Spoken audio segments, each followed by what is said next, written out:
STCC.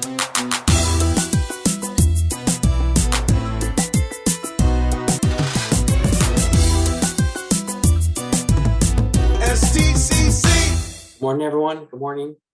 Thank you, Professor Randhir. Good morning, everyone. I see we have well over 200 people joining us this morning. Want to offer a warm welcome to Sustainathon 2022. Pretty incredible.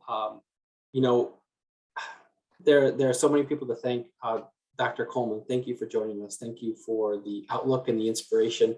When you say, again, our crew, and in this case, you're referring to those who are from Earth up in orbit, and it's incredible to think about. I think about our crew right here, Professor Reena Randhir. Thank you, Reena.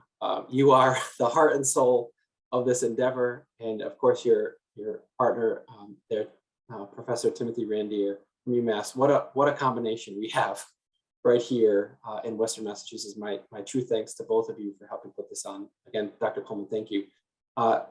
Chancellor Subbaswamy, thank you for being our keynote. Again, the partnership, everyone, between STIC, as our students affectionately call us, and UMass Amherst is a legacy.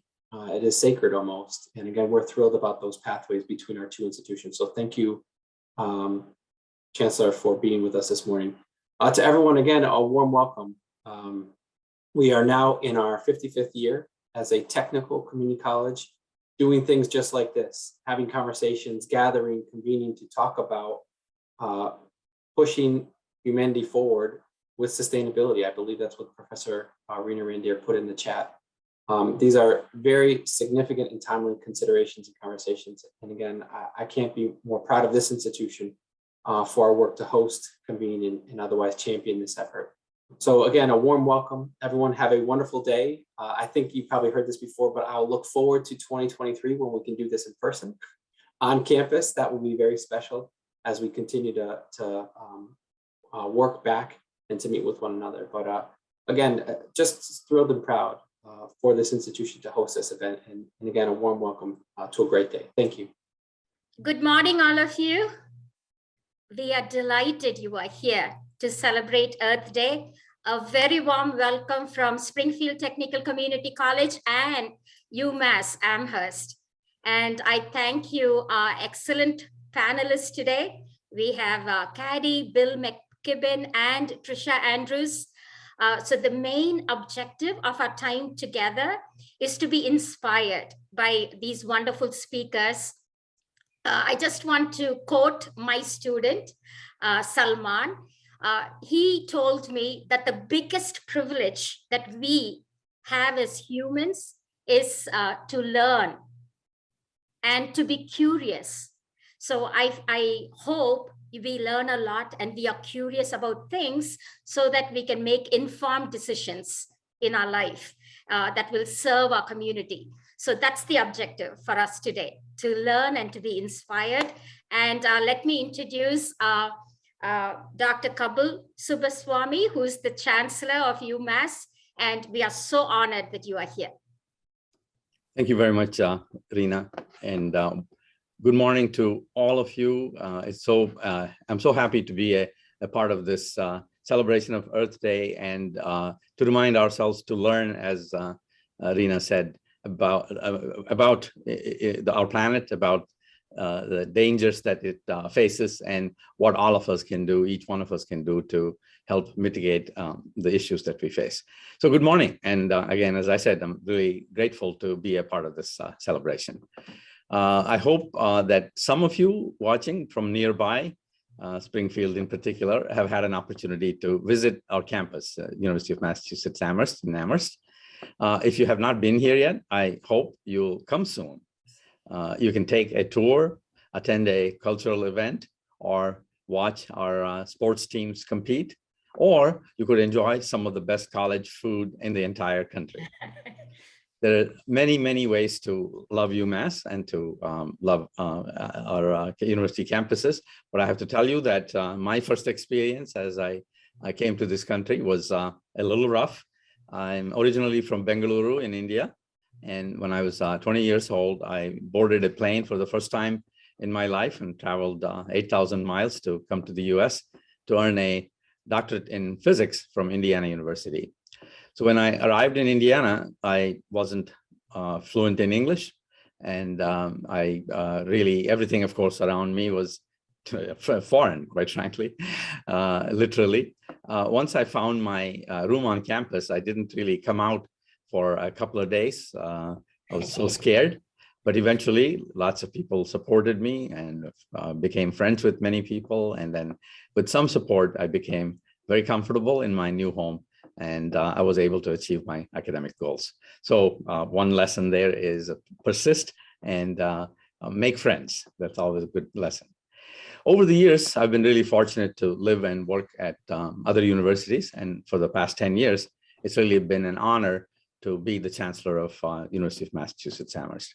And while I love many, many things about the university, I'm especially grateful for our students. They're smart, curious, and ready to take on the issues of the day. And that includes creating a sustainable environment to protect our planet. Our students demonstrate their commitment by learning about sustainability, living a sustainable life, and leading the way in sustainable solutions. While some of our students learn by earning a degree in an area directly related to sustainability, others take courses and explore the issue through various academic disciplines, including architecture, biology, business management, communications, engineering, or in fact, the humanities as well. Our students look at climate change from various perspectives, allowing them to broaden their understanding of its challenges and see interconnected concerns and issues, such as social justice and environmental racism. Our students understand sustainability is a community effort, and they work hard to live their commitment every day. Because they know landfills are responsible for 1/3 of all US methane emissions, and because they understand underrepresented communities, and particularly communities of color, are disproportionately affected by pollution related to these landfills, our students are committed to reducing landfill waste. They are zealous recyclers. They recycle everything: food, clothes, textiles, electronics, even furniture from their residence halls through a student-driven community tag sale. Our students live their commitment to sustainability in so many other ways. For example, we don't use trays in our cafeterias because research shows that without a tray, we think twice about taking something that we might not actually eat. In fact, not using a tray reduces food waste by as much as 25 to 30%. And then we also save energy by not washing and drying tens of thousands of trays every day. Our students also know that 80% of all single-use plastic bottles end up in landfills and then take over 1,000 years to biodegrade. So they successfully campaigned to have hydration stations installed. Now, instead of buying bottled water, everyone can easily refill their reusable water bottles at one of our 246 stations located throughout the campus. It's estimated that we've already avoided using more than 3 million plastic bottles. Our students learn, live, and lead. And I could be here all day talking about ways in which our students are being innovative and creating a more just and sustainable world. For instance, in 2010, when you were much younger, and maybe some of you were not even born yet, our students started taking over lawns on campus that weren't being used much, and they converted them into environmentally friendly, low-maintenance places to grow food called permaculture gardens. Well, these permaculture gardens became an international hit and inspired other permaculture projects on campuses all around the world. In 2012, our students won first place in the National White House Campus Champions of Change Challenge. They were invited to the White House and honored by then President Obama.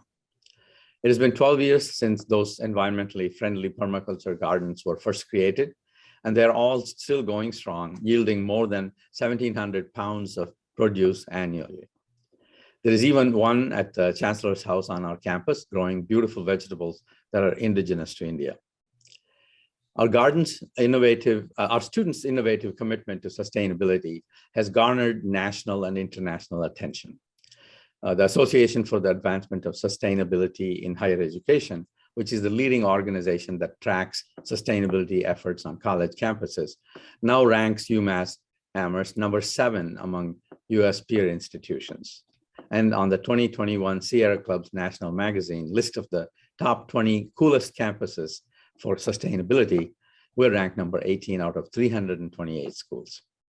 So we're continually high on these lists because UMass is a place of endless innovation. Do you remember that best college food I mentioned just when I started speaking? Well, last year, we kicked off a new project to introduce kelp, yes, seaweed, into those #1 dining halls as a part of our climate action commitment. Kelp is a nutrient-dense and regeneratively grown right here in New England. By finding creative ways to introduce it into our menus, we're pushing the needle for more local, sustainable, and healthy items in college dining halls. And if you have a chance to taste test this new menu option yourself, you'll find that it's quite tasty too. What I hope you're taking away from all I'm saying here this morning is that innovation and sustainability are intimately tied together. We need leaders and researchers and students like you to ask questions, to challenge the status quo, and use your curiosity to leave the world better than you found it. Innovation is what we do best at UMass, and watching that innovation come to life is one of the main reasons I've made my career in higher education. It is exciting to watch faculty and students recognize a problem, propose and test a solution, and evaluate their success or failure, remembering that failure is a critical part of scientific discovery and progress. Asking hard questions, being curious, and trying what has not been done before leads to important innovation and advances. And you can see that innovation all around you. Did you know that the first modern US wind turbine was designed and constructed in the 1970s at UMass Amherst? Well, it was. And we are now home to the Wind Energy Center that comprehensively looks at wind energy's role in climate change mitigation, from the geotechnical engineering needed to design the structures to the ecological modeling needed to understand the impact of creating wind farms, and to the associated regulatory needs that can enable their construction and maintenance. We're seeing innovation in other industries too. Just last month, UMass announced a new $10 million gift that will allow us to accelerate research on improved hazardous weather predictions and alert systems. The research stemming from this gift will inform policies that will save lives as the world continues to experience increases in the intensity and frequency of extreme weather events that stem from climate change. As these quick examples demonstrate, what we continue to see today and day after day is that the most innovative research is also interdisciplinary. This is why we have invested in the Integrated Concentration in Science, a program called ICONS at UMass. The ICONS program pulls together students from a range of fields to identify global problems and find cutting-edge solutions. We know that our problems are multifaceted, and we know a siloed approach to investigating them does not work. It does not work in the classroom either, and ICONS is revolutionizing science, technology, and engineering and math education with their interdisciplinary approach. What students in that program have accomplished is phenomenal.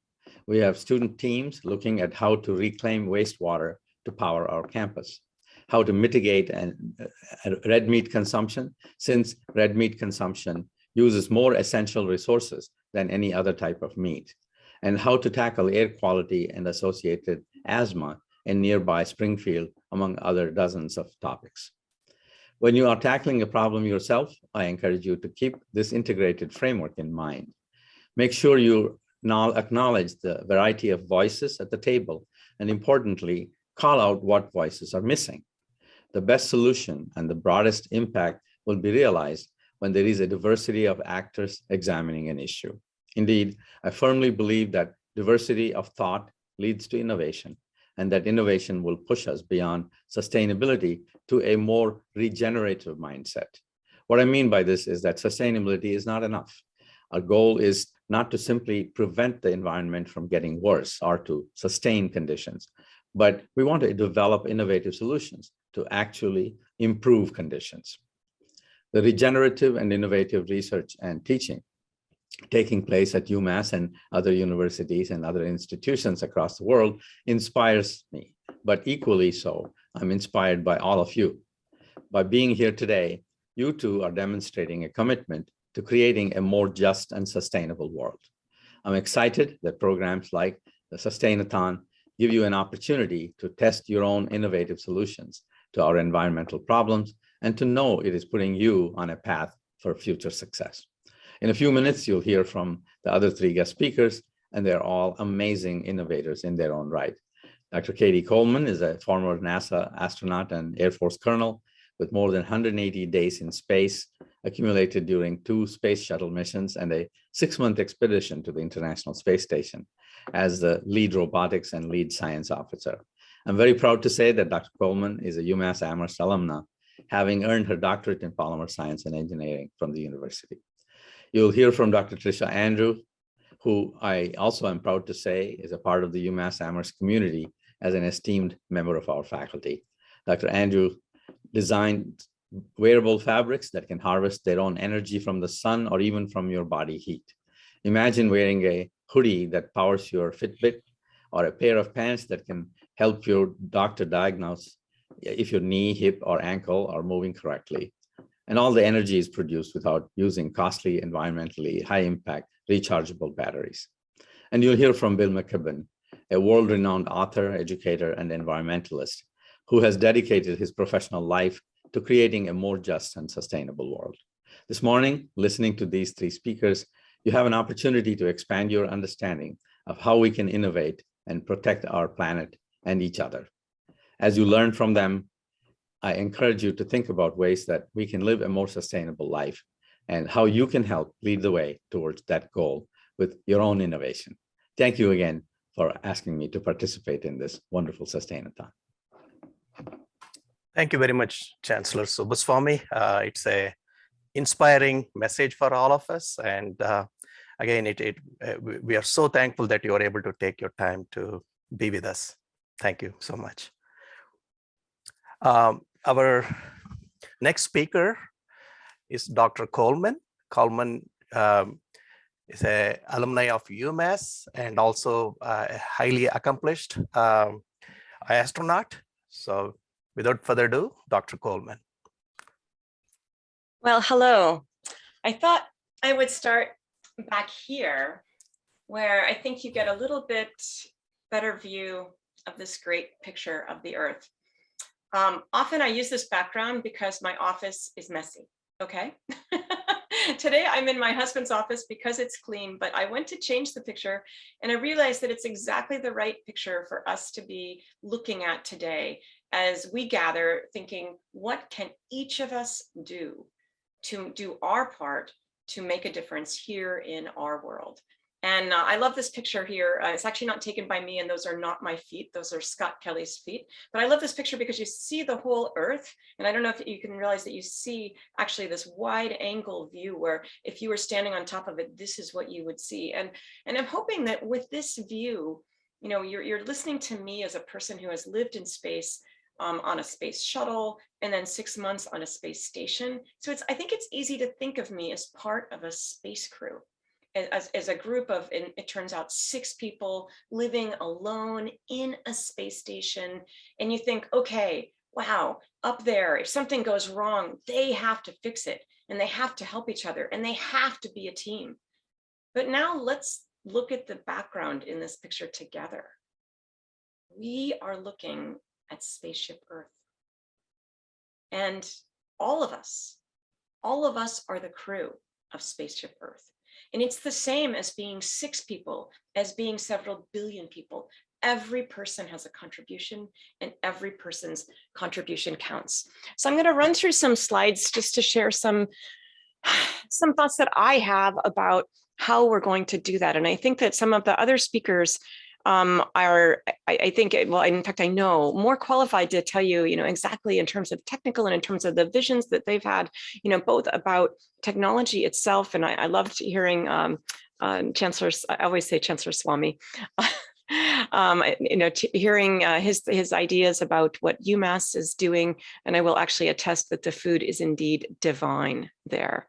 I have a 21-year-old. He chose a different path. He goes to school somewhere else. I visited his friends' schools. There are none that surpass the food at UMass at Amherst. And, really, if they can do it there, and I actually have the same excitement that, in a way, if you can make the food at a university be an example of sustainability, as well as food that just comforts people. I mean, as a person who's been part of extreme environments, I know how important that is.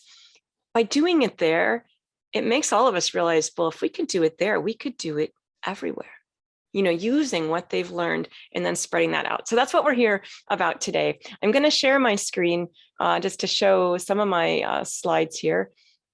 And mostly just to kind of give you some pictures that I hope will help you understand what my world was like, and how we as crews really managed to do this in space, because I think there's some lessons for you, the crew of Spaceship Earth, right back here on Earth. And so this was actually my home for almost 6 months, and the space shuttle visited once in a while, but I lived in the space station there. And you see that we're not that far from Earth. And that's why I really have always felt like when I was going to go to space, I was going to leave Earth and go somewhere else. And yet when I got to space, I mean, we're not that far away, and Earth still feels like home. And I still felt like I was home, just in a place that a part of our home that not a lot of people had been yet. And more people are going. But I think the secret of all of the things that we're trying to do, any of us, any of our ideas, any of the perspectives that we bring, if you're a person who is going to accomplish, making your difference here on Earth alone, I congratulate you. But I think I'd only be shaking about 5 hands out of the several billion people here on Earth, because so few of us do anything alone. We need a team to actually, if you have an amazing idea, that means it deserves the ripples to ripple out and make a bigger difference. It is never going to be just you. And so I wanted to share a little bit about space teams. This is my crew. And we went to space in the Russian Soyuz. That's myself, Dmitry Kondratiev from Russia, Paolo Nespoli from Italy. And I joke around that this is a picture of all of us excited about going to space. And if we were all together, you might sort of like go, is she making a joke? Because actually we all look pretty different from each other, don't we? And Dmitry, it's not his way to smile in a picture. And in fact, he's got a pretty serious face most of the time. The first thing I had to learn was, this is a picture of my crewmate, Dmitry, excited about going to space. And in your endeavors, you will have crewmates where you look out into the audience, into the classroom, into the community meeting, into your dorm, the dorm room next door, and you're going to see a face and you're going to make some assumptions about who that person is. And chances are, at least some of those assumptions are going to be wrong.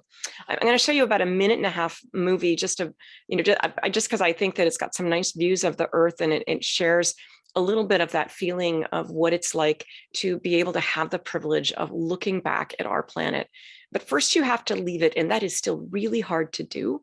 We just had the anniversary yesterday of Yuri Gagarin, the first human to leave our planet. That was 60 years ago. I was up on the space station on the 50th anniversary, but now up in space, we're in this different world, and it gives us just the freedom to think differently, because everything acts differently. My hair stands up. I don't hold on with my hands that much. I use my feet a lot. But when we're up there and we're living up there, we're just people, and we all have our own things that we like to do.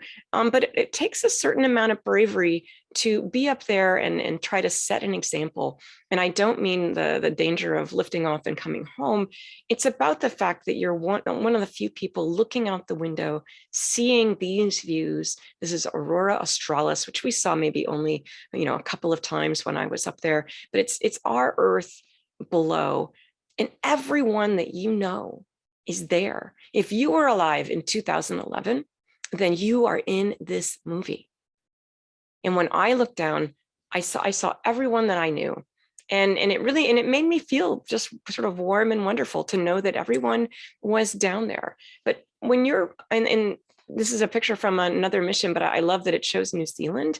And then it shows some spacewalkers. How could it matter what part of that planet everyone is from?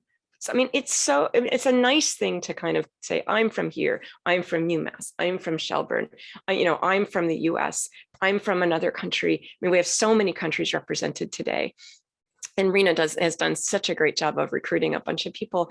So we've got so many people represented, but when we're working in a special place, and that special place might be space, and that special place might be the group of you that know you have something to add to living a more sustainable life here on Earth. So that is, we're on a mission together to do that. And I'll just, sort of race through my slides about teams just to give you a flavor of, how do we go from this 3 to when we're up there, we actually join 3 more people who are already there. Now we're 6. Again, 6 very different people. 3 of them leave, 3 more come. I was part of 2 different groups of 6. And how do we become, instead of this picture here of all of us standing posed, excited before we even go to space, and yet we're not really, how do we become this team that finishes each other's sentences, that is sad to see each other go, that doesn't know what to do when we get home, and the people that we've lived with and worked so hard with are not there? I think there's some keys to doing this. First, I say the key in general is people. And I think the first place to look for them is look in the past. This is a slide of Katherine Johnson, one of the mathematicians that paved the way to space for Mercury, Gemini, Apollo, and the space shuttle. She did the math for the trajectories to get us up to space and back again. And she's this really wonderful woman who just passed away just a couple of years ago. And so in finding your solutions, look to the past. Sure, people have made mistakes in the past, but there's a lot of really valuable lessons about everything from teamwork to the actual things that people looked at, to how to take a really big, amazingly, astonishingly heartless problem and break it into pieces that you can and the people around you can take and make your difference. And so Katherine was this astonishing woman, and yet there's a whole movie made about her life. It's called Hidden Figures, because her work and her part of that work, or her work was known, but the part she played in it wasn't known until the late 90s, like 30 years later. So the movie was called Hidden Figures, but look at this slide. It's a slide from the movie. Katherine's a woman of color in almost every picture that I've seen in real life, wearing a dress of color, surrounded by a sea of white guys in white shirts with skinny black ties. But we didn't see her. And before you think, well, maybe I should only be looking for people who are looking different. All of us are different, no matter how we look. In this picture of our crew and President Obama, we actually have some of the shuttle crew, some of the station crew, and if you've minimized your screen there, you can see the whole picture, and you'd actually see 2 identical twins, Mark and Scott Kelly. They look alike. They don't really stand out in this picture, but I assure you they're very different.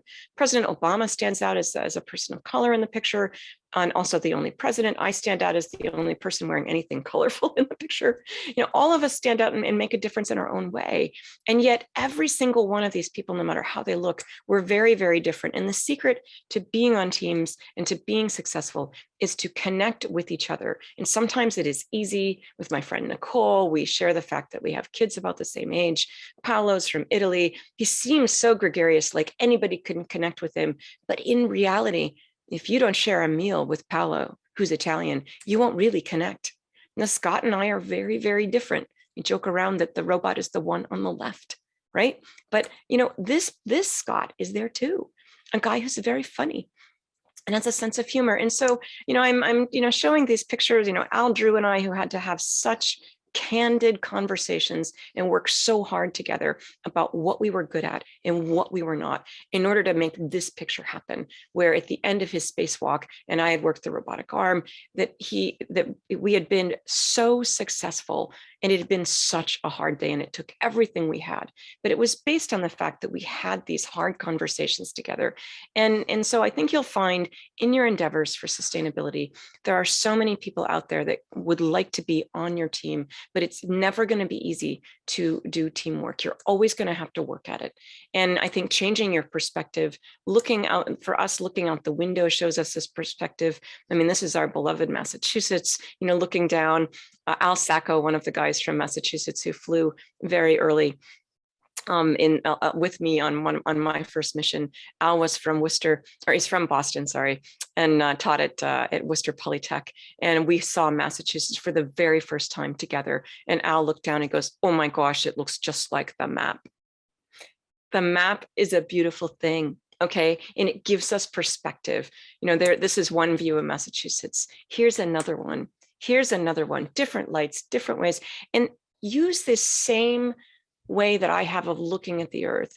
Use it to look at each other. Because if you walk into a meeting, a Zoom room, or the dinner table, thinking you're going to find the same person, the same views, the same behaviors, you certainly will. Look, and what we have to do in spaces, we have to learn to look differently, or we miss things because we're not used to looking in every direction. So if you turn your head, and I really want you to do this, I want you to kind of go a little bit like this, you can see the people kind of upside down there. I'm going to make it easy for you. I'm turning the slide. So now you see Paolo and Dimitri and I, but the people on the top, you barely see them because we're not used to looking upside down. You know, another example, here's Naoko and Dottie on the bottom, but you barely see up on the top. Stephanie Wilson, she is a Black astronaut from Pittsfield, Massachusetts, and I just call her the queen of robotics. She's astonishing, and I'm pretty sure headed back to the space station pretty soon. And Tracy Caldwell. So again, you know, looking at people differently, that's what you need to learn how to do. And what's going to help you do these hard things?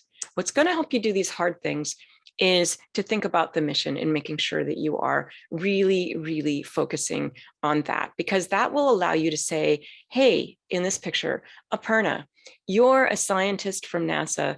You're a person who is deaf. What does that mean in your job? And is there anything, because I mean, it has to be different in your job. Is there anything I can do to make your job easier? I really had a big lesson this fall working with a group called Astro Access, which is looking at not just, oh, can disabled people fly to space, but okay, so what are the problems and let's go solve them.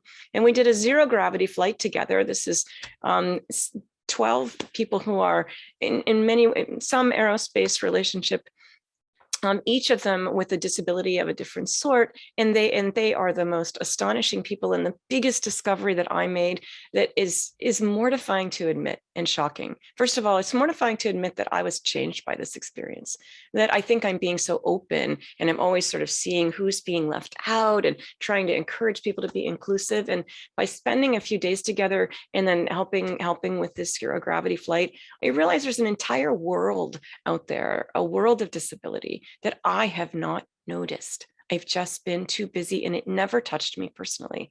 And it's embarrassing to admit that. And so we have to actually have hard conversations if we're really going to embrace the team. And the biggest thing that I realized is that one of the things I want to do with a crewmate is I want to bring a crewmate to space that is a great problem solver. And if you want to find great problem solvers, you start with people who start solving problems before they even get out of bed in the morning. And that is certainly the dozen people in this picture and in these pictures. And on this plane, this is Mona is a bioengineering professor from Northeastern. This is Cece, who's a Air Force veteran. And this is Dana Bowles, who runs the science website for NASA. And she and I were partnered up, and just, you know, seeing Dana and actually her extraordinary skill at understanding in a weightless environment where people usually on their first time have no idea what's going on. Dana knew exactly where her body is because that's what she has to do every single day. And not to mention amazing problem solver. So many people that you could have on your team, if you can only really look at them and continue to discover who they are. It's going to take bravery. I mentioned bravery on orbit. I am not the most amazing flute player, but I played my flute and other people's flutes on orbit because I was the only one there. I brought the musical community with me to space. And so that's a mission. So use the fact that you're on a mission to bring out that bravery that you're going to need to have great conversations. And the last thing I'll say is in making your team, and I know Reena, I see you, and I know I should finish in just about a minute here, is that make sure you're actually showing people who your team are and showing yourself. I mean, you can show them a big crowd like this. This is the crowd that was responsible for the Perseverance rover landing, okay? But when I see these pictures where I really see them up front, remember to show people your team, because how do they know if they want to be on your team if they kind of can't see who's on it and what's the mission all about? And so don't, this is my last point is, don't forget to show your humanity and to make sure you tell your stories. I show my family. It doesn't have to be a husband, wife times two. That happens to be my case, but every one of us, when we go to space, we leave someone on the ground that we care about. And so for all of us, that is actually what brought us together, is that no matter what happens and what we think and how we act, all of us care about someone. And the fact that we care about someone helped bind us together when times were really hard. I'm married to a glass artist.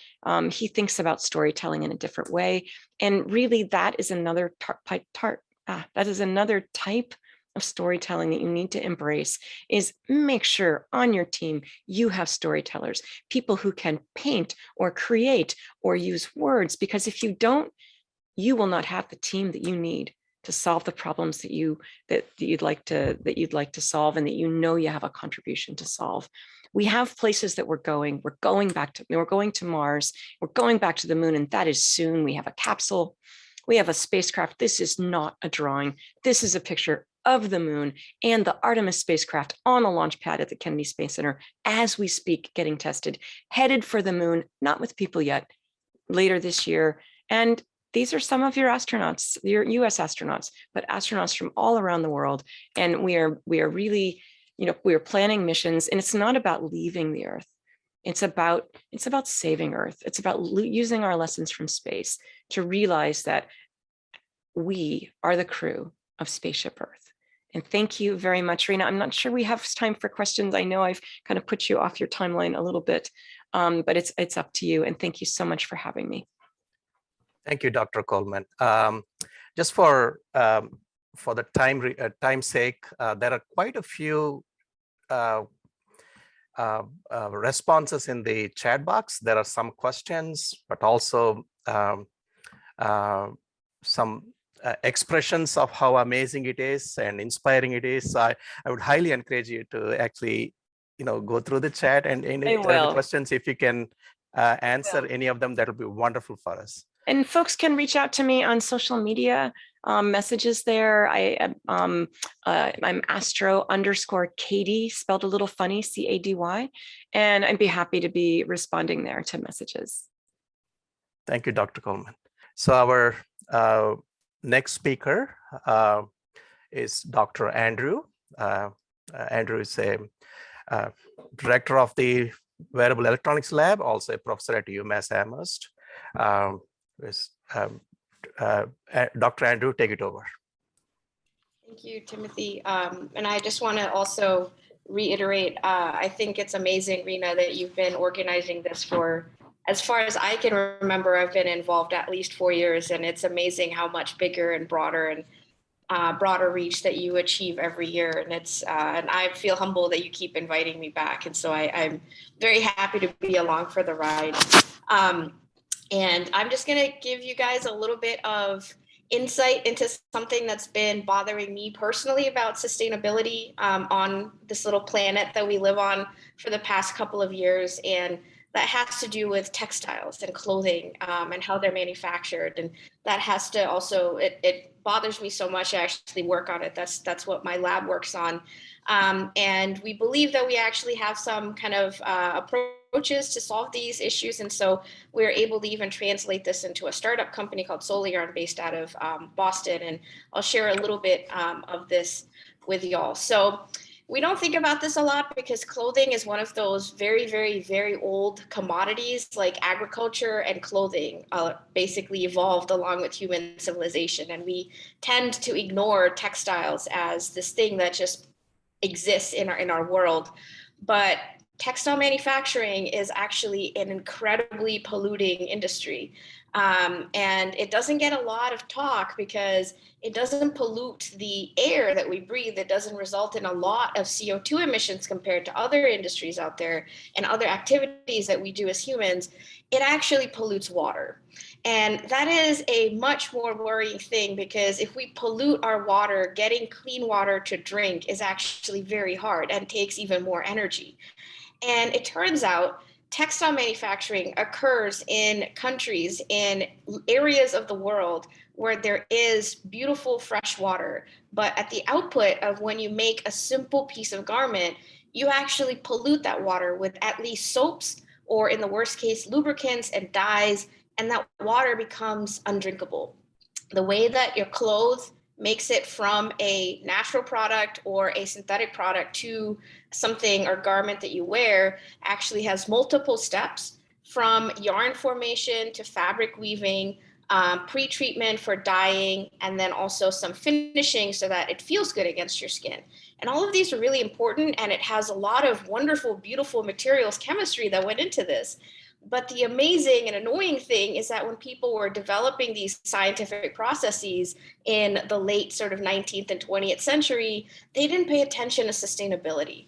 And so a lot of these chemicals that are actually used in this process, even though they're really intellectually amazing, end up polluting water systems. And the other problem is that currently, with the way that we actually make our clothing, one pair of jeans, okay, any just single pair of jeans, from start to finish, from yarn to finishing, consumes 1,800 gallons of fresh water. And this has to be fresh water because the manufacturer doesn't want to pollute their own machines. And so it's 1,800 gallons of fresh water that is used per pair of jeans. And that comes out of that process as dirty water that needs to be treated or filtered before someone can drink it. And a single cotton t-shirt uses 700 gallons of water. Now think about how many t-shirts you see in tiny to big stores across your area, and imagine across the globe how many textiles are made, garments are produced. Think about how much water we're using. And this is oftentimes what that water looks like. These are a little bit, the worst case scenario pictures. The two on the left are from China. They're actually polluted riverways. And the color you're seeing here is dye that has been washed away into the river from nearby or upstream textile manufacturing facilities. This one is in India. This dye is more blue dye, so it kind of blends into the watercolor. It doesn't look that bad, but there is a lot of pigment in here that you can't drink. And this is typically what you see in most factories. This is not a rapids. This is not a whitewater rapids. This is actually a lake. The picture on the right, that foam that you see is soap. It's surfactants that have been pushed into the lake system in Brazil. And there's so much of that surfactant that is being dumped into that river from a textile plant that the water becomes foamy, like it's just filled with soap. And so all of these are images of what these freshwater sources become with our current manufacturing processes. And so in my lab, the great thing about being a scientist is you can see problems like this, and you could recognize the amazing amount of innovation that went into making this, right? Because humans built this stuff. This didn't pre-exist. It's not a natural phenomenon.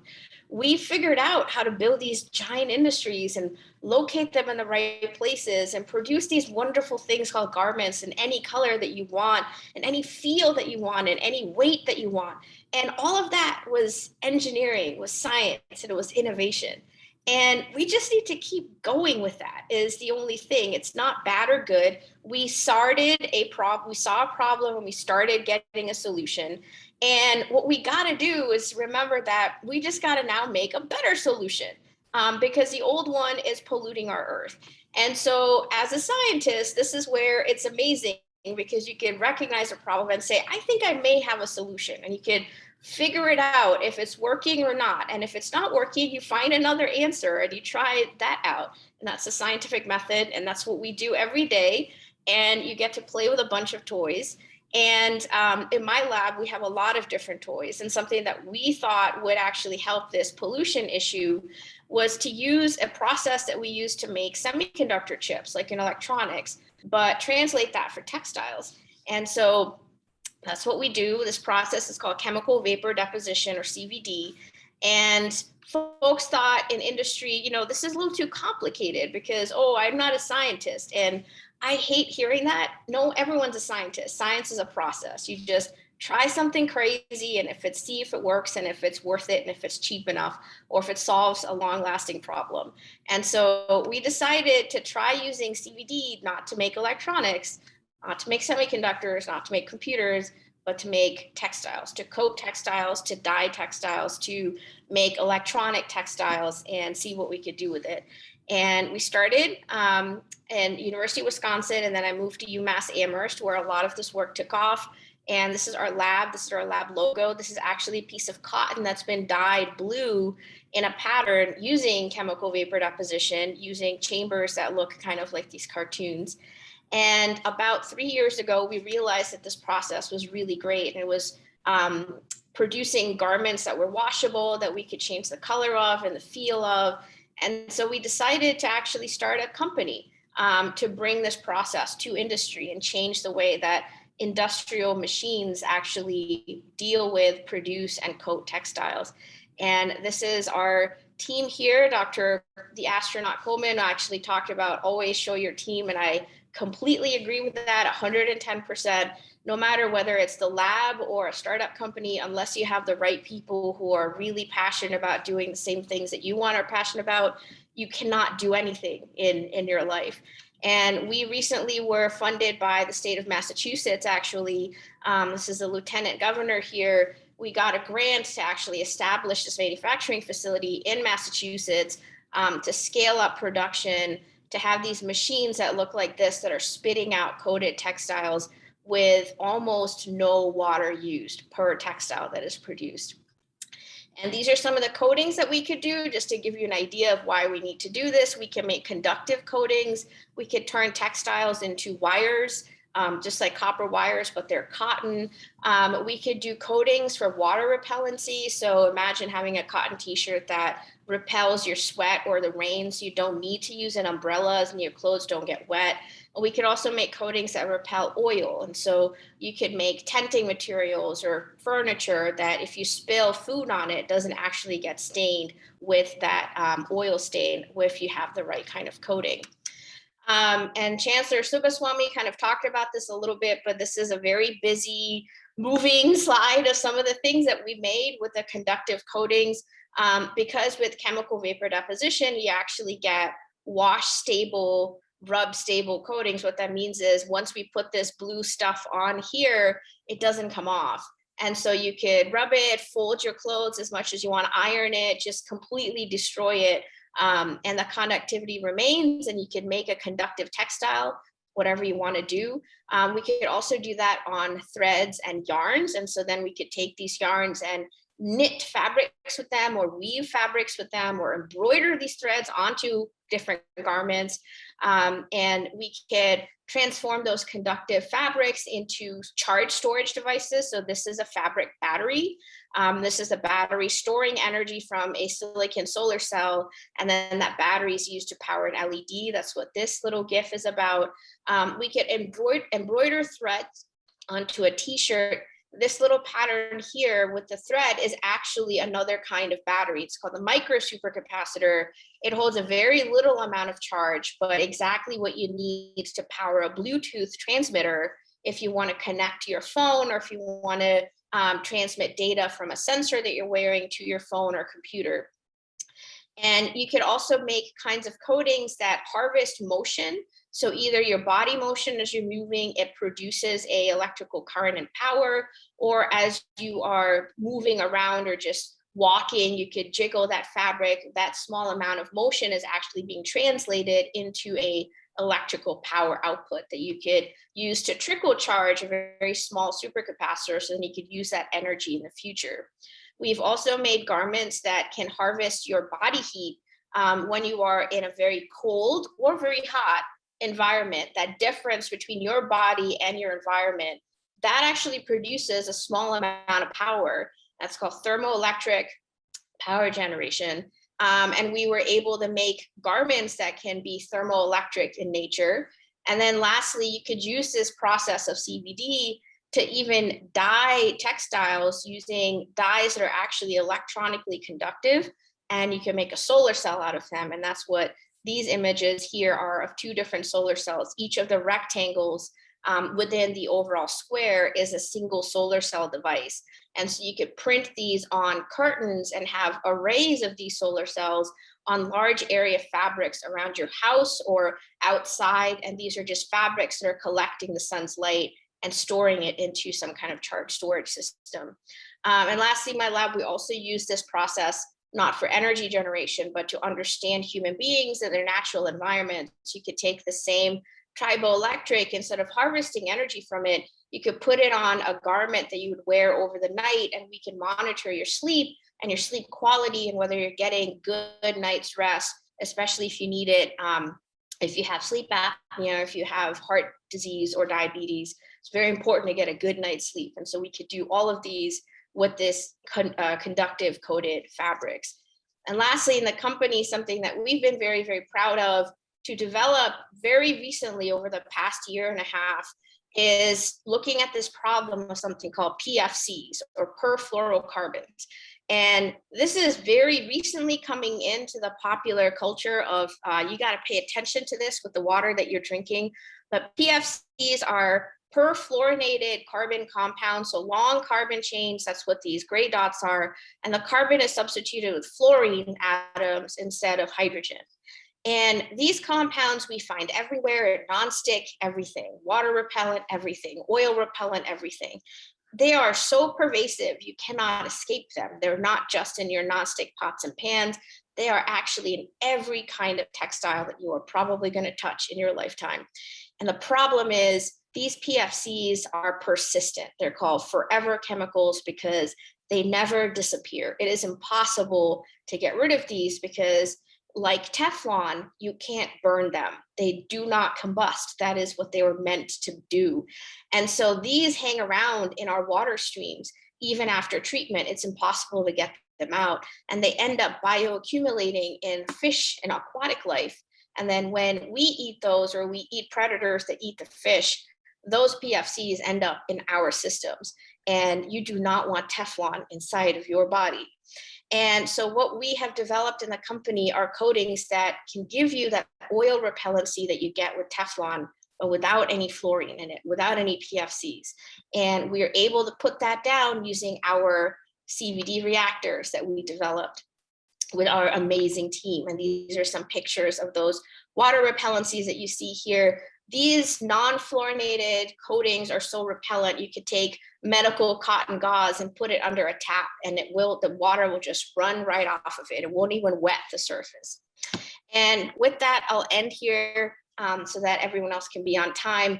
This is my amazing team across academia and in a small startup culture. Our wearable electronics lab is filled with engaging, passionate students that want to learn fundamental science, get training in science, and just spend some time in the lab learning and figuring out problems that they are interested in, so that those kinds of solutions that work really well can be translated into the commercial market.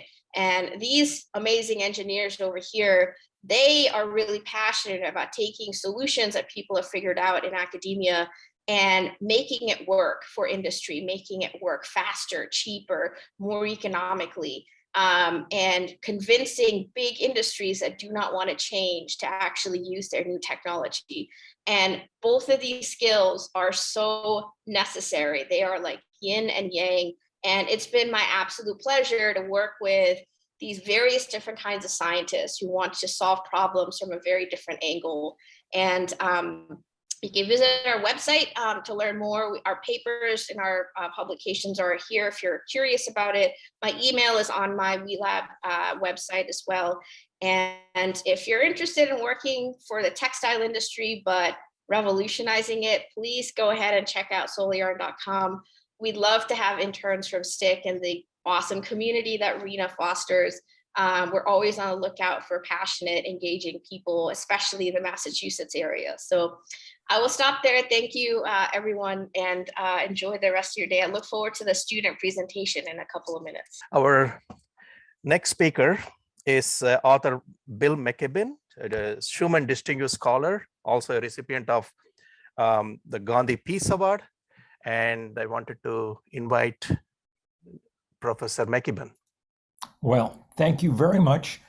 and what a pleasure to be with you all.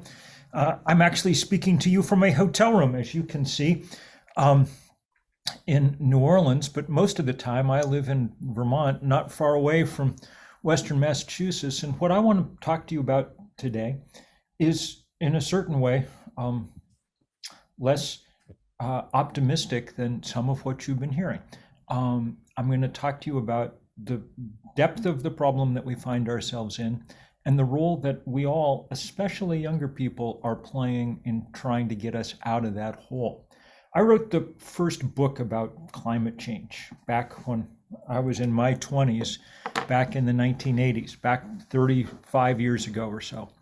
That's about how long we've known about climate change, which is by far the biggest problem that humans have ever faced, and by far the biggest thing that humans have ever done. And let's be very clear, we're in a very dangerous place right now.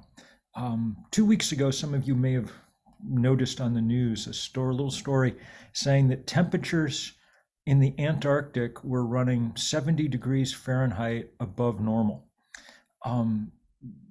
That's a scary number. The same day, temperatures at the North Pole were running 40 degrees Fahrenheit above normal. That's a scary number. The reason that we're in this trouble is because we have ignored the warnings of scientists for 30 years. Scientists told us quite clearly that if we continued burning coal and gas and oil at the ways that we were doing it, that we would fill the atmosphere with carbon, and that molecular structure of that carbon traps heat that would otherwise radiate back out to space. That means that the planet warms up, and it warms up a lot. So far, we've warmed the temperature of the Earth 1 degree Celsius, 1.8 degrees Fahrenheit, which doesn't sound like very much. If it's 40 degrees when you walked into school this morning, and it's 42 when you go out for lunch, your body won't be able to tell the difference. But when you aggregate that kind of heat over something as large as our planet, it makes an enormous difference.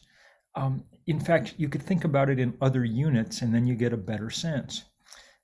The heat that we trap each day because of the coal and gas and oil that we've burned, the extra heat that we trap each day in the Earth's atmosphere, is the heat equivalent of about 400,000 Hiroshima-sized bombs, atomic bombs. And when you think about it in units like that, you get a sense of how we've been able to melt more than half the sea ice in the summer Arctic, which in turn is deforming the jet stream and the Gulf Streams, the most important circulators of heat on the Earth. Just understanding that extra heat, and this is just basic physics, a warm air can hold more water vapor than cold, allows you to understand why it is that in places like California, we're seeing more drought and hence huge forest fires on a scale we've never seen before, and why in wet areas like the ones we live in, we're seeing rainstorms on a scale we've never seen. In the Northeast United States, the number of storms that drop more than 2 inches of rain in 24 hours, the kind of storms that do nobody any good and that wash away soil from farms and things, is up about 70%. So that's the bad news. And I'm not going to indulge in any more of it. One could do it for a long time, and that leads to the kind of climate despair and anxiety that's begun rightly to grip many of us. What I want to talk about now is what we're going to do about it. And there the news is at least a little better. If the challenge is to get off coal and gas and oil, we need something to replace it with. And it's now very clear what that something is. It's using the power of the sun and the wind. Scientists have done an amazing job over the last 50 years. We invented solar panels in the middle part of the 20th century in order to provide power for satellites and spaceships. So they were very small, and very, very, very expensive. But every year since then, engineers have worked to improve them steadily, incrementally, no huge breakthroughs, but better all the time. That's how science works. And as a result, wind and solar power now provide energy more cheaply than burning coal and gas and oil. That's a line we've crossed in the last 4 or 5 years, and it's a really important line. It means that if we wanted to, we could fairly quickly replace the burning of coal and gas and oil with sun and wind. In fact, if you think about it, if we wanted to, we could basically stop burning things here on planet Earth. Not everything. We still have campfires and birthday candles and so on and so forth. But we no longer need the fire in the power plant. We no longer need the fire under the hood of your car that's the explosion of a piston in a cylinder, because now we have electric vehicles. We no longer need the open gas flame in your kitchen because we have induction cooktops that can use electricity. We no longer need the flame that's burning in the furnace in your basement because now we have air source heat pumps that can use electricity to extract energy from the heat from the ambient air and use it to heat your home. All these things are available, all these things are affordable, and if we used them, we could, as I say, stop combustion on planet Earth, relying instead on the fact that the good Lord was kind enough to put a big burning ball of gas 93 million miles away in the sky, and we now have the wit to make use of it. We can capture its rays directly on photovoltaic panels, and we can take advantage of the fact that the sun heats the earth differentially. Some places are warmer and some places are cooler, and that's what produces wind. And that wind we can capture in wind turbines, and we can store all this in batteries. And if we do this very fast, we can't stop global warming, that ship has sailed, but we can keep it from getting worse than it has to get. That 1 degree, which is currently headed towards 3 degrees Celsius, and if we let that happen, it's going to be a very bad scene. We could hold to 2 degrees or less. And if we do that, it will not be a happy outcome. I mean, if 1 degree melted the Arctic, we really don't want to find out what 2 degrees will do, but it will be a much, much better outcome than the place we're headed at the moment. So here's the interesting part of this. We have an extraordinary crisis and we have an extraordinary solution. So why are we not giving everything we possibly can to making that solution real? Why are there not, when you drive home from school, crews out across the Bay State, putting up solar panels and wind turbines everywhere that you can see all the time? Why isn't that job one for our society and our civilization? Especially since getting off fossil fuel would come with lots of other advantages. About 9 million people a year, and they're almost all poor people, die from breathing the combustion byproducts of fossil fuel, the particulates, the soot that they produce. That's more people than died from COVID, HIV/AIDS, malaria, tuberculosis, war, and terrorism last year. And it's all entirely unnecessary because if we get off fossil fuel, then they won't be dying. Not only that, but you may have noticed that we're engaged in a big war right now in Ukraine, a war that's funded by fossil fuel. Vladimir Putin gets 60% of his export earnings from selling people oil and gas. If people weren't buying oil and gas from him, then he wouldn't have a big army to go invade other countries with. Fossil fuel tends to lead to that kind of despotism, whereas sun and wind, nobody can turn off the sun or interdict the wind or any of that. It's available to all of us all the time. So it's more democratic than the fossil fuels that come in only a few places, and where the people who control those places end up extremely powerful. There's a lot of good reasons, in other words, to get off fossil fuel. Why aren't we doing it at the speed the scientists tell us we must? The reason is some combination of inertia. People, things don't change unless someone makes them change. and vested interest. There are people, big companies, that have made immense amounts of money selling people fossil fuel, and they'd like to keep doing it, even though they know and have known for years about the dangers associated with it. You can see that this is still going on. Let me tell you a story about a young woman from Western Massachusetts who made an extraordinary difference here, because it illustrates both the potential and the challenge. The young woman I'm thinking of is a young woman named Varshini Prakash. And she came about 7 or 8 years ago to school at UMass Amherst. And one of the things that she did while she was there, and I got to work with her on this, was persuade the University of Massachusetts to divest from fossil fuel, to sell its stocks in coal and oil and gas. Because, as she pointed out, this was not okay for a university that obviously, as you've seen, cares a lot about the environment, to also be trying to profit off selling coal and oil and gas.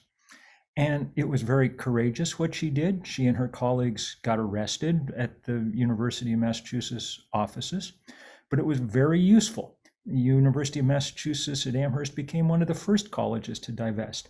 Now Harvard and Oxford and Cambridge and the University of California and the University of Michigan and Amherst and Mount Holyoke and on and on and on down the list have divested from fossil fuel, and it's made a huge difference. It's put big pressure on these companies.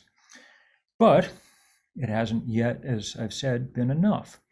When Varshini Prakash got out of college, she and her other colleagues from around the country who'd been working on fossil fuel divestment founded what they called the Sunrise Movement. And this was a very powerful organization that came up with this plan that you've probably heard of called the Green New Deal, a plan to replace fossil fuel with renewable energy all over the country, and indeed to help do it all over the world. Very, very, very encouraging plan. And they worked super hard to build political support for it. And they got that political support. The president, Joe Biden, said last year that he was taking big elements of this Green New Deal plan and incorporating them in his big bill that you've probably, again, heard of, that he's called Build Back Better, this effort to really have the first big climate legislation in the country's history. And with people like Varshini Prakash working hard to make it happen, that bill now has the support of 49 senators in the US Senate, which is very good, but that's one short of the number of senators you'd need to get it passed. And the senator who is refusing to let it pass, a man named Joe Manchin, has taken more money from the fossil fuel industry than any other person in Washington. The point I'm trying to make is that this is a fight about power. And what we need is for all of us doing what Varshini did, trying to engage that power and overcome it. And young people are playing a huge role in this work. I know because I've been involved in this work for a long time, and I know who the people by my side have often been. I've been to jail, I think, 10, 11, 12 times now. And often it's been young people who have been issuing the calls for the demonstrations and protests that have gotten us there. Doesn't mean you need to go to jail. You don't. And in fact, one of the things I always say is that this is something, a part of the work that older people should be doing, because if you're 17 and arrest record's probably not very good for your resume, I'm old enough that, you know, what the hell are they going to do to me, you know?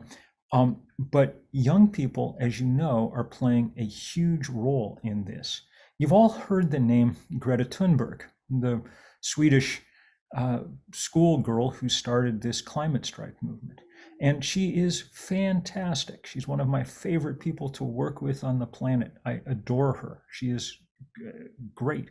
But she would be the first to tell you that the really good news is that there are 10,000 Greta Thunbergs scattered around the planet, and they have 10 million followers. There are more great climate activists in high school and junior high school around the world than any place else. And it's really inspiring to watch it happen. And some of them are taking great risks. The young woman who's the kind of Greta Thunberg of India, a woman named Tricia was arrested last year and spent a long time in jail because the Indian government didn't like what she was doing. They wouldn't let her come to the big international climate conference in Glasgow last year, where Greta Thunberg was making a big, holding big demonstrations and things. In other parts of the world, people aren't even allowed to talk. In China, say, it's extremely difficult to do this work. Don't even think about trying to do it if you're in Russia. But one of the great things about living where we live is that we are allowed to take part in the democratic process. We are allowed to try and push. And you've seen it in Massachusetts, where young people became the force that reelected Senator Ed Markey back to the Senate last year because he'd been the original sponsor of this Green New Deal legislation. And Varshini Prakash played a huge role in making that happen too. The thing I'm trying to tell you is that you are extraordinarily powerful. It isn't all up to you. I spend most of my time now trying to organize old people like me. We have this operation called Third Act that's for people over the age of 60. And we're pitching in too, doing what we can. But young people have a huge role to play. That's not fair, because you guys haven't caused the problem. And in a perfect world, you'd just be able to go on preparing for whatever you're preparing for, and some point later on in your life, do the work of sort of citizenship and things. But sadly, because we have very little time to deal with this problem, and because it's going to affect you even more than me, I'm going to be dead before the very worst of it kicks in, but you're not. It really is a moment for you all to join in. And there are many vehicles for doing this. That Sunrise movement that I talked about is one, but there's also this Fridays for the Future coalition that rose after Greta Thunberg's work. She started staying away from school every Friday on the grounds that if the system wasn't preparing a world that had a future for her, why should she be bothering to prepare herself for the future? She now went back to school, and so did most people, but every Friday they hold a small demonstration to remind people of precisely what's going on. And so this Fridays for the Future movement, it's called the Futures Coalition here in the US, has become an extraordinary vehicle for young people to exercise this kind of leadership. And you'll have many more chances as you get into college, and there's lots and lots of work to be done. Let me end by saying that I'm not 100% sure that even if we do all this work, we're going to succeed, because we're in a dangerous place. But I am confident that we can make really serious progress really fast, because the science and the engineering are there. And if we couple it with this commitment to change as citizens, then we can really get something done. All of us have many lives. Our lives of our whatever career or work or school interest we have, and maybe that's in your case, science and engineering, and that's great. But we also have our lives as citizens when we have to push this system to do what we need it to do. And that work is really important too. You don't get paid for it, and it often happens at night or on weekends or things, but it's just as important in making the kind of change that we need. And as I say, young people are in the absolute forefront of that work. And so it is a real pleasure to get to be here with you today and just say, I look forward to seeing you down the road, shoulder to shoulder, going forward. Many thanks. Thank you so much, Professor McKibben. It's an inspiring message, and also we are so thankful for your inspiration for the young emerging generation. Excellent. Victor is going to present this topic. It's a really interesting topic, but also I want to recognize other students who had been a part of the team. Christopher Chen, Ellie Marie, Michael, Aiden, and Ezekiel. So this is a poster competition. They have won the Sustainathon award this year. And I'm going to share the screen, and Victor will be giving the presentation. All set? All right. So first off, I just want to say what an honor it is to speak to you all this morning. All the research that was just presented, I'm absolutely fascinated. I feel like I represent the students here when I say thank you, and we heavily appreciate the work that you have been doing for all of us to try and engage more to the younger population, try to get more of them to participate in such events. So let's get started. My name is Victor Alvarado. As you can see, I'm a sophomore at Springfield Central High School, enrolled in Mr. Burt's AP Physics course. You just saw him earlier. Although surprisingly, I will not be talking about physics today. Today, I'm representing my group within our research project about gauging the interest of the Springfield community to participate in an initiative to save the local honeybee population. My fellow classmates who work alongside me include Chris, Mike, Zeke, Elimari, and Aiden, as mentioned before. And so, introduction. Bees, right? I'm sure that a couple, good majority of us have been stung once or twice before in our lives. Well, whether we have or not, it's important to realize that bees pollinate over half of the crops that feed pretty much all of us in the world. And unfortunately, they have been declining within the past recent years due to some problems that were mentioned earlier: climate change, habitat loss, pesticides, parasites. And some tend to overlook this problem due to, it's faced somewhat of a comeback recently, but it's not enough to really ensure that the bees may be good for the future. And it could also be partly because of the general view, how people view bees in general. Just over here at Forest Park, people tried to implement hives, but it was passed. It was not passed. It was removed by the government due to their fear of bees stinging people, particularly honeybees, which in reality, they do not. I feel like it's important to spread this. And some of the problems here, specifically with honeybees, one of the main problems that's been affecting honeybee populations are a parasite native to Australia known as the varroa mite. And even though they're native to Australia, they've been spreading all throughout the world. And they are attracted to this palmitic acid that the honeybees emit, especially within the brood, which, if you do not know what the brood is, that's like the larvae and the babies of the bees that are laid by the queen. And so it's been found that recently that these mites, these parasites, they're vulnerable to increased temperatures, especially within hives for beekeeping. And in response to this, a private company engineered a thermal solar hive that counters the effect of the varroa mites. It helps kill them off while allowing the honeybees to go about their usual jobs in order to help, save the environment. And so this leads us to our objective here. Our objective here is pretty clear. It's to weigh community interest against estimated costs to determine the feasibility of a local honeybee restoration initiative. So basically, we want to gauge the interest of the general population here in Springfield on whether they want to implement these thermal solar hives into, public spaces such as parks, in order to help save the honeybee population while also providing a source of natural honey and beeswax products that could be purchased by the general public for a reasonable price. And by selling these products, we'll be able to make up for the high cost that it may take to participate in this initiative, since thermal solar hives themselves are quite expensive.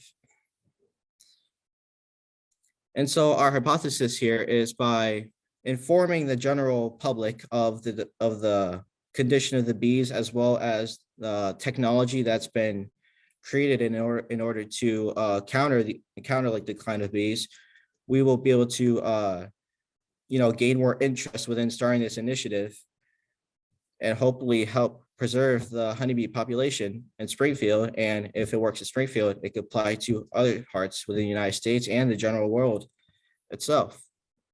And so how does the thermal solar hive work? If you could just refer to this diagram here, it's pretty simple.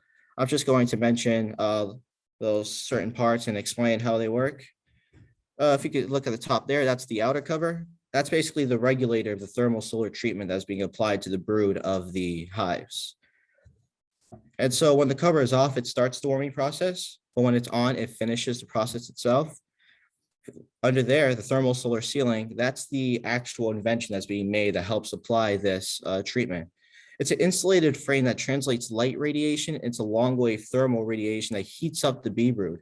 There's a system of glasses over the surface that provides a greenhouse effect, trapping the heat. It's equipped with thermometers to monitor treatment temperatures within the upper and lower parts of the hive in order to ensure that the process is working properly by beekeepers. Under there, excuse me, that's the transition bell. Under there is the thermal solar boxes. This is basically where the treatment is done, where the separated brood is. Windows allow the sunlight to permeate through, and the drone comb is removed in the late summer as rural mites are most attracted towards drone combs as compared to worker broods because they can raise more mites per cell. Queens refuse to lay eggs within the virgin comb as those combs are meant for like storing honey and not eggs. You know how bees value their honey. They're not beekeepers, they use supers to, gain like that extra surplus of honey, but primarily bees make this honey for themselves. That's an important thing to note. Special thermal foils are used as the insulated super.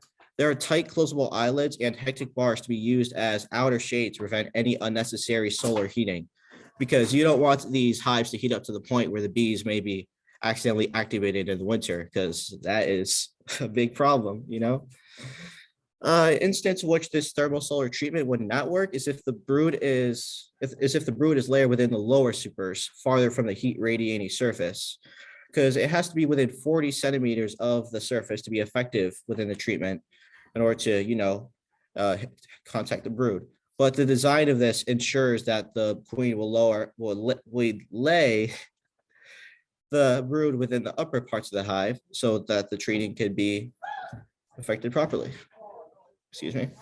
If you look to the bottom there, that's the varroa bottom. That's a specific lining that prevents heat loss during thermal treatment. It also monitors the pest condition of the board as well. And so we have this great invention, but how exactly do we implement it to the general public? How are we as students going to help spread this to, the government as well as, general population? Well, we issued surveys. We issued a survey that can be issued through things such as social media, QR codes.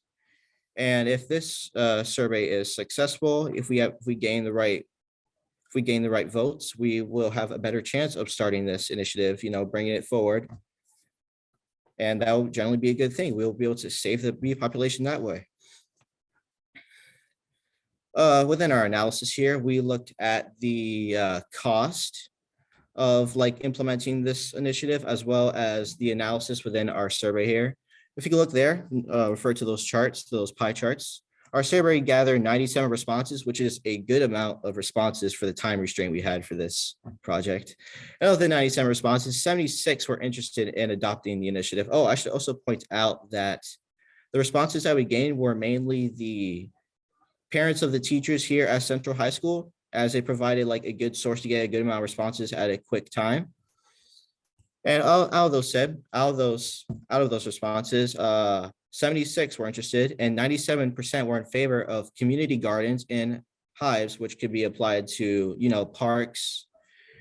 And also 78% of respondents were also interested in having these hives hosted within private property as well. So think of your own backyard. Think of a rooftop garden within apartment buildings. And if you look at the cost here, we have many things to think about when implementing these thermal solar hives and having like initiative. I just saw a question in the chat that says, what if a bee stings me? That I'm going to get to that for a second there, because this is why we're going to have these thermal solar hives monitored by actual professional beekeepers, whether it's volunteer service. Transition bell again, whether it's volunteer service or hiring, to which we could pay these, the government could pay these beekeepers their natural salary. And if you consider our stuff like sales tax, protective gear, the bee colonies, we have a projected minimum cost per location with 3 hives to be $3,010. And that's without implementing the fact whether these beekeepers, these monitoring beekeepers would be volunteer service or hiring. And so this leads to our conclusion here that even though the cost for this initiative is certainly high, the results received for the survey were unimaginably high as well. This proves the interest of the community could very well justify the cost. However, future research involve a larger sample size to see if the sentiment represents a larger population of the Springfield area. And you know, thank you again for your time, and I hope that this research inspires more people to help restore the global honeybee population, as well as perhaps partake in other initiatives that were mentioned before in order to help, you know, protect this little world we live in. Thank you, Victor. It's a nice presentation. Before we say goodbye, can you share what you learned today with at least one other person you meet today? Share your enthusiasm. You know, our enthusiasm is very, it will cling on to others too. It will spread. So from the beginning of the event today, you know, like when astronaut Cady Coleman was talking about teamwork, I couldn't help but remember what Carl Sagan said. You know, look this up. I think it is called a pale blue dot. So that's what he's referring to Earth. So it was one of the last pictures that was taken when they sent out in one of the space missions, right? So it's up to us to keep this pale blue dot that we love, where we live, where we call home. So how do we protect it? So it's like now, call for action. I want you all to join any community event that's happening. Cooler communities, it's all about saving energy. So we learned how most of the carbon in the atmosphere is coming from using dirty fuels. So let's do little things, what you and I can, about saving energy, turning off lights, unplugging your computer. So little things will mean a lot. So I put the pledge in the chat. So the thing is, it's a pledge to yourself. No one is watching us. But the thing is, little things will combine and it will make a big effect, like how Bill said. And, you know, Tricia's STEM innovation was amazing. And I hope I see you all again in the next Sustainathon 2023. Thank you all. Thank you all for participating. It's so thanks to see all the attendees here, and we will see you next year.